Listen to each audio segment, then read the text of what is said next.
listening to The Donor Doctor Show, where your host James Newberry will help you improve the health of your fundraising. Now over to James. Hey, this is The Donor Doctor again. I'm here with my friend Stuart MacLean. Say hi. Hi. There you are. sounds like somebody on the dating game. That's what I feel like. Recently, I don't know if you've ever been to my Facebook page. I have one for the Donor Doctor Show. Sure, Jim. You're my whole life. You've never been on there. Anyway, I put on a interesting marketing envelope. It was a UPS, one of the cheaper versions. They're not all as expensive. And the marketing company would leave it blank. It would be empty. Do you have an idea of why they would do that?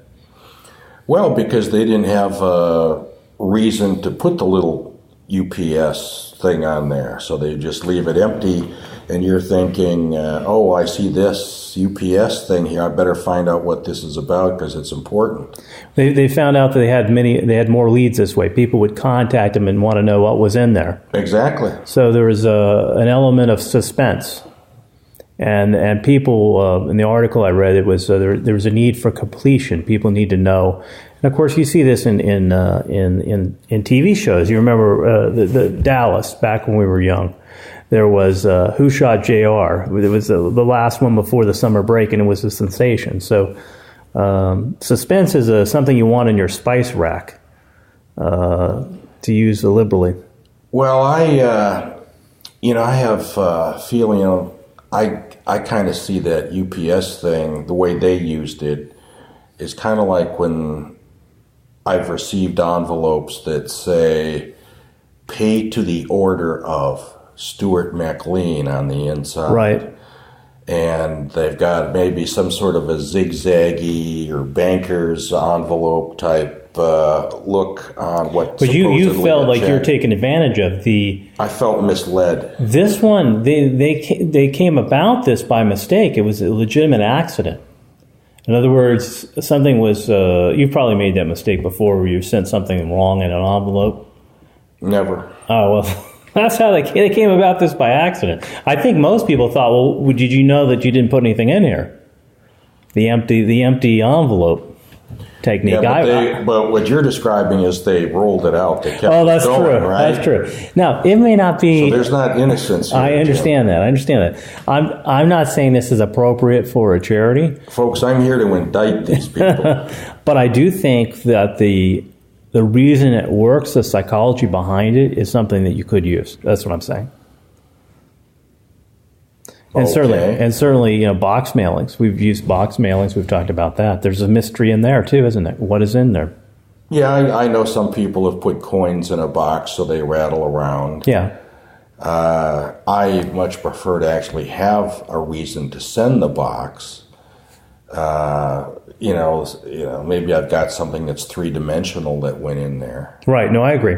Let's get to our main topic, and we're going to talk about Robert Cialdini. He's the author of Influence and Persuasion. These are two different books. And I want to talk about three concepts that he really emphasized in both books. One is reciprocity, the second is scarcity, and the third is trust. And I've talked a lot about reciprocity. I gave an example earlier about in World War I, a German, it was a very defensive war. But you could still go in, just like one soldier might be able to go on the ground and go into the other trench.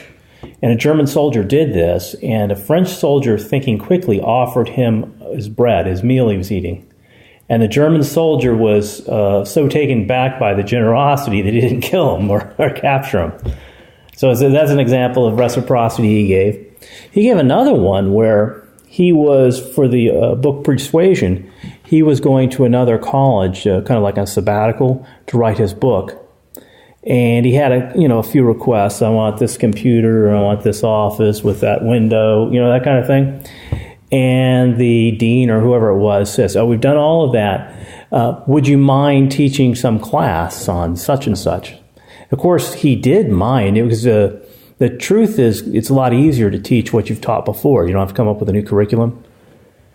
But because of the timing, because he asked him right then, he felt obligated So that's a concept also. When you ask, timing is something also he emphasized. But that's an example.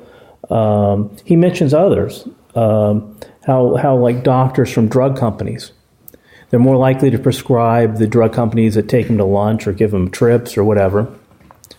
And of course, we're in the D.C. area. Jack Abramoff, is well known about the Redskins. The infamous Jack Abramoff. Yes, he talked about that. How it was surprising just for a ticket to a game, it would pay huge dividends for him. So that's the reciprocity principle. Somebody does something for you, you feel obligated to do it for them. And well, see, I think I have not read this book as you have, but you wanted some commentary. Right. I think from our own lives, we all do reciprocity. For example, a couple is invited over to another couple's house for dinner or something in the neighborhood. Well, then, the way things work is you invite them back. You in a sense have an obligation, a friendly obligation, unspoken one, but there's reciprocity there. And I think also, when you look at direct marketing, I've seen some really good appeals where a client sent out a pocketbook that had a beautiful gold foil Great Seal of the U.S. on the cover. I think it was President Reagan's quotations. And as it turned out, a fair number of people who'd gotten duplicates because their name is spelled differently or they have a street address and a post office address, they would get duplicates and they would spend a fair amount on postage to send things back to the client. And I think they felt an obligation because they saw a value in the book. And, hopefully an obligation to give for getting the book if they like President Reagan. Well, I think you touched on an important thing, and that is value. As reciprocity and fundraising, you have to give them value. For example, a pocket calendar doesn't have the value of a big calendar. A poorly designed calendar doesn't have the value of a really attractive calendar. Some of the examples I've seen, I just got something the other day from Catholic Relief Services. It was a coin with an angel. And I happened to have gone to a conference, and they said when the Pope was in, they would give but that's something, you get a coin, you feel like giving something back. I interviewed Jim Manerick, I know you know. He talked about he does a lot of Catholic fundraising. Most of it does have something like a rosary, a coin, an angel coin, something of this sort. So reciprocity is huge in charitable fundraising.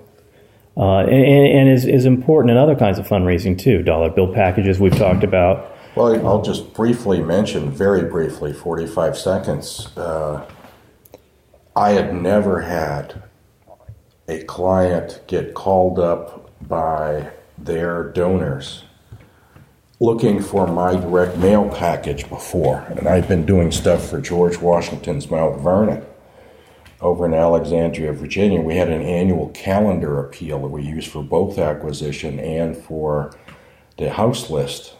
And we postponed the annual calendar to the house list until October because in September they had the U.S. Post Office doing a special event with the Purple Heart stamp. And George Washington's the one who made that available. It was the first award available to the common soldier. So we made the mailing about that. Well, the development department was getting phone calls from their people saying, "Where's my calendar?" Mm-hmm. And we also, after several years of mailing the calendar, which was a more expensive thing to mail out and to find new donors, because it was a beautiful calendar, like it was valuable. Yes. We found out that the calendar people were the most loyal people to that organization out of any that had come in on any of the other acquisition, even if the cost to raise $1 was a little higher for the calendar. I suspect because they were using the calendar. I think they were using it. I think they saw value, and they saw it every day. Right, and that made them it connected them as a member. Exactly. Right. Exactly. Now, I know you're not a big fan of address labels, but that does invoke the reciprocity principle too. Now, I got two mailings that were interesting. One was from a group similar to the NAACP. It wasn't them. And they sent their logo. Now, why would that be? I thought that was a bad idea. From what I know, it is a bad idea. I did do some label mailings for a client. I thought I'd try it out, and they were already an established client. I brought the people in through involvement techniques that related to their mission of serving with the greeting cards signed by the folks for Veterans Day and Christmas and whatever to veterans in the hospital. And I tried a label appeal for them to their house list and for acquisition. And they got back some feedback from people that says, we don't like having the organization's name on the label. Right. They want something that they, like a flag would have done better. Yes, that's what they wanted. They wanted it to be more personal to them, not an advertisement for a group, even that they cared about. What's interesting, this group has a prominent director who was a mayor of a big city. And I'd seen him on This Morning Joe. It came out of February this year, and I thought, well, for an urban mailing, why not do something on Black History Month, And it's in February. The guy's denouncing Trump on TV, but you would never know from this mailing. The mailing was like an evergreen package. It could have been mailed in 1995. There's a certain laziness, I thought. A Black History Month, Frederick Douglass, whoever it was, at least it would appeal to certain people that they would want to put the labels up there as kind of representing history. Frederick Douglass was a great American. George Washington Carver was a great American. They could have picked a dozen people not, generally liked, and it didn't make any sense to me. Now, I got another appeal like last week. The labels were better. It was for a Vietnam-related group. It had flags and things of that sort that people would like as address labels. The interesting thing, they also had a nickel, which also has an element of reciprocity, of course. And then in the PS, it had a PS and a PPS. I don't know what you think of that. Herschel Gordon Lewis didn't like the PPS. But it said, send back the nickel and hope you like the labels. And I thought this was a terrible PS. First off, I wouldn't want to ask somebody back for the nickel because you take away the whole reciprocity principle. I gave you something. It's only a nickel. Come on. It doesn't seem like you'd want to ask for it back. And the labels, not hope you enjoy, hope you use. I mean, the other thing was crazy. They didn't take back. Ken Burns is in the news. That's huge. They were just like the other group. They haven't changed their package, updated it with the times. It's huge news. On the Vietnam subject, millions of people have watched it. It would seem strange to me. But what do you think? Do you think they were wrong to ask for their nickel back? I got something in the mail not too long ago that asked for the nickel back, and the justification was that every nickel counts to help these guys. Yeah, I think that was their teaser. Yeah. I kind of think that if you've done your job well, the nickel shouldn't make any difference. Yeah, I don't get it. $1 bill or $2 bill. At the end, I don't want to be focusing on the nickel. I want to be focusing on that $35 contribution. Yeah, no, I felt the same way. And by the way, I do like a PPS if you need one. If you need one. Yeah. Do you like it handwritten or? Doesn't matter. Doesn't matter, okay. Well, I was just wondering your opinion. I never really asked you about that. I have used them before. Okay, well, let's talk about scarcity. He talks about before the Mormon temple's consecrated, it allows Gentiles, non-Mormons, to go in and visit it. I've heard that. And he's in Arizona. He had no interest in joining the Mormon church, but he went because he had a narrow window that he could go. That was one example. In Presuasion, he mentions that a pastry shop that was closing down, it had a signature cupcake for $4. Some people were selling them as for high as $250. So for a cupcake, yeah, exactly. That's what he's saying. Because it was the last day. Are they smuggling things into the country? I don't have that. Maybe they. I hadn't thought of that. A Mary Jane cupcake. You need a forklift of this one. And he says, why does scarcity work? It's a fear of loss is part of it, but it also raises the value. Of course, I've used Scarcity. Sometimes you have a deadline based on like an anniversary, or the grand opening of a museum, the 150th anniversary of the Battle of Gettysburg, or whatever it is. You have the 75th anniversary of D-Day coming up, for instance. That would be a deadline. And that'd be a reason to be acknowledged before then. One of the great difficulties if you're really doing a good job in both acquisition and in-house appeals, it's not enough, whatever your house schedule is, those resolicitations, however often you mail, every one of them needs to have a reason in it for writing again. And I have seen some groups that just don't do it. Oh, yeah, I agree. And I would get an appeal almost every week. And it's like, I just heard from you guys, and the last appeal wasn't that interesting or entertaining or compelling. Right. They put all their effort in the acquisition and none on the house. Yeah, and I can tell that they probably make a little bit of money off their house file. Mm-hmm. But not as much as they should. No, not at all. Well, another example I saw from a coin dealer they had for 1941, limited to Pearl Harbor. Like I had a Pearl Harbor coin. That would be an example. The limited to 2 per order was a technique I read about that actually increased the number of people ordering. This third topic is trust. And this was fascinating. In Persuasion, they had one salesman that he followed this one salesman. Are you familiar with fire alarm systems, how they sell them? A big part of it is they sell, you see the pictures. The pictures are, of homes destroyed, dead dogs, that kind of stuff is a big part of it. Glad I missed it. Yeah, but even with that, this one guy was better than everybody else. And his technique was that he would forget something in his car. And the author here, Cialdini, was visiting him. He says, "Boy, you seem forgetful." And he says, he let him know what the reason he did that was it established trust.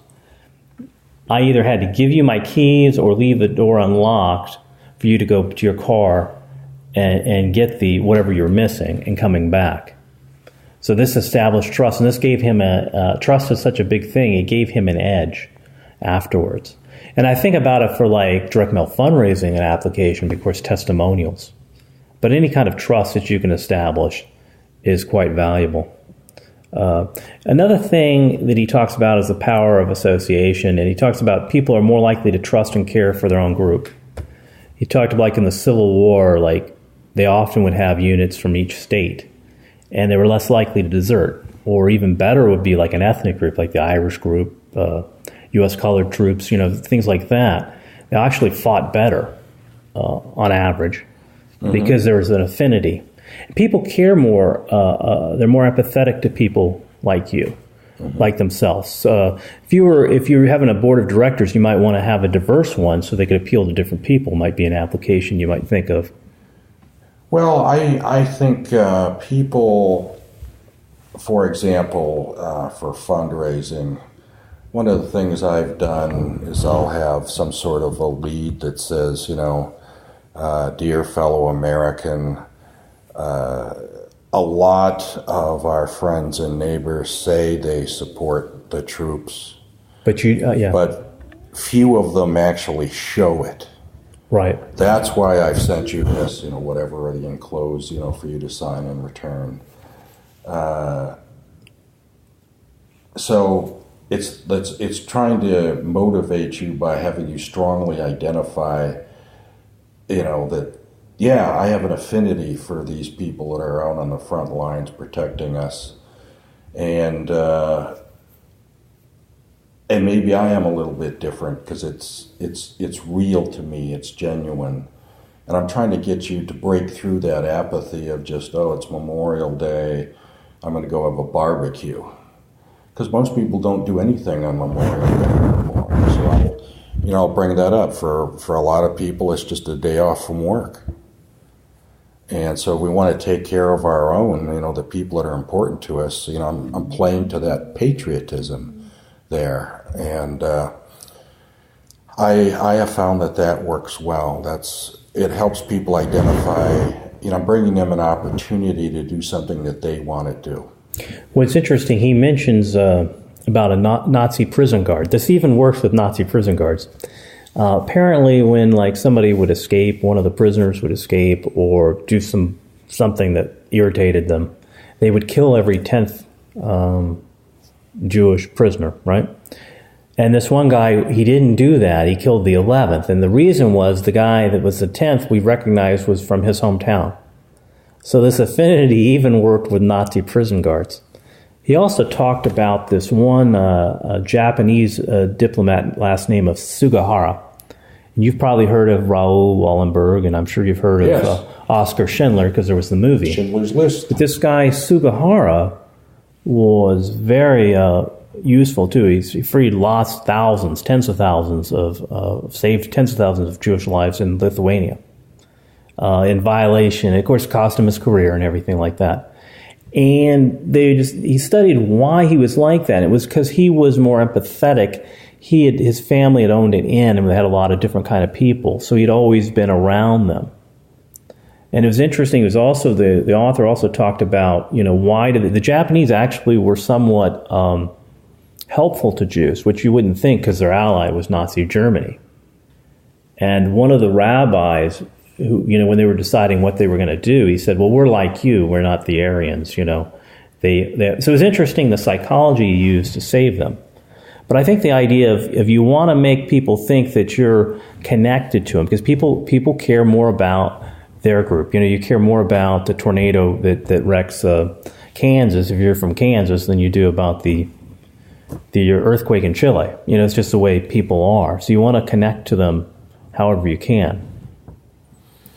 There's a lot of you can see with new immigrants to this country. They'll want to be around other new immigrants, and you can go into a town like Baltimore, and you'll find that there's the Ukrainian Orthodox Church, and that's kind of the center of that community. Right. And over here, I was at an Italian church. Well, it was called an Italian festival, but it was run by the Catholic Church and school that they had. They had a grade school for children, and the kids came out and sang for everybody, the crowd there and everything. And I found it was quite enjoyable and interesting that Saturday afternoon.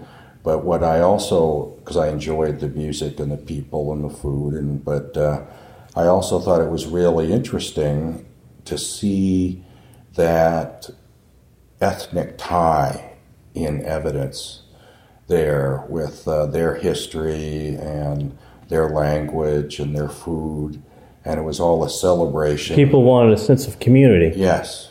Right, exactly. Right.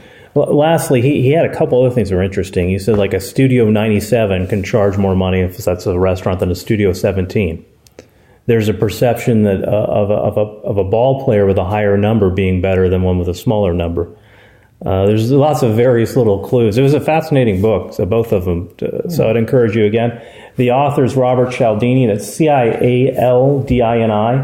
He is author of Influence, was probably the more popular one. But Persuasion is good to read too. As I should let you know, next week we have Dr. Richard Dresner. You know Dr. Dresner, don't you? Dr. D. He was, of course, you worked with him at Mount Vernon, right? I did for a number of years. Yeah, so he's going to talk about museum fundraising, high dollar fundraising. So that'll be an interesting episode I know you'll want to listen to. Indeed. Okay, till next time, this is Donor Doctor signing out. Bye.